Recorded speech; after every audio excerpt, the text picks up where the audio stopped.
Now, as of today, C is considered as a programmer's language, and C and C++ are utilized by the top software professionals, the top programming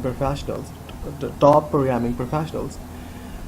So, and the reasons, of course, you can judge that C language is used in most of the embedded system programming, and this has been a reason that C is liked by the professionals, by professional programmers, and they use C instead of using assembly language.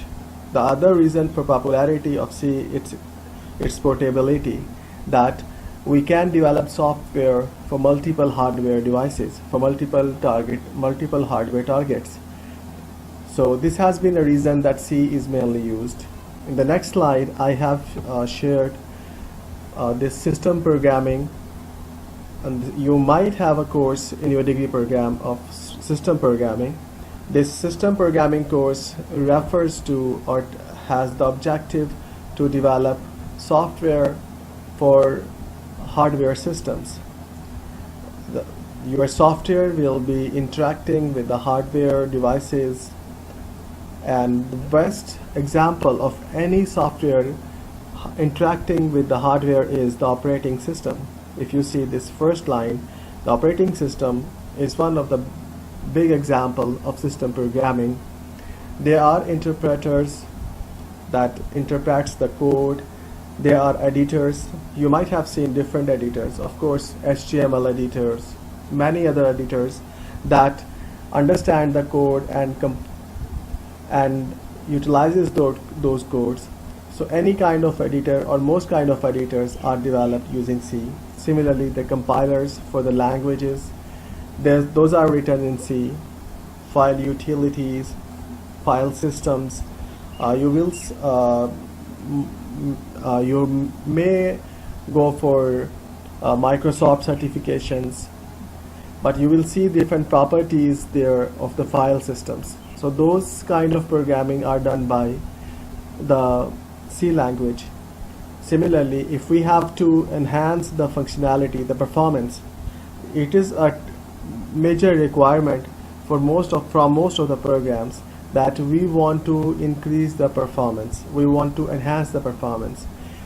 It typically means that either we want to execute the code in a specified time, or we want to execute the code with the limited resources.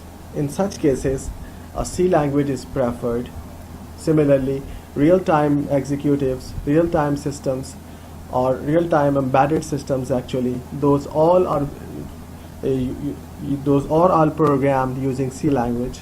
Similarly, device drivers is one of the big example of C language programming. Any hardware device that has to be attached with a PC or with some other platform, with some server or some Mac, those devices require device drivers, and these device drivers are installed in the operating system.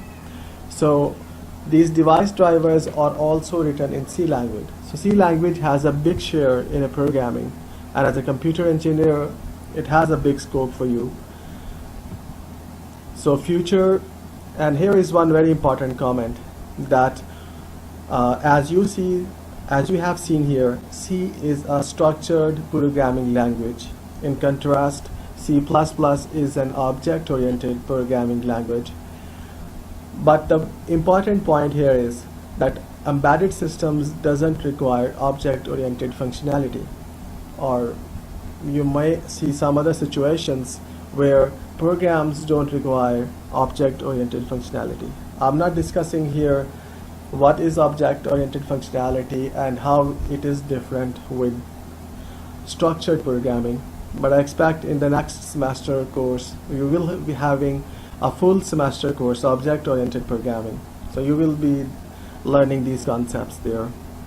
But my point of view is C has a very broad scope. So as a computer engineer, you must learn C as much as you can.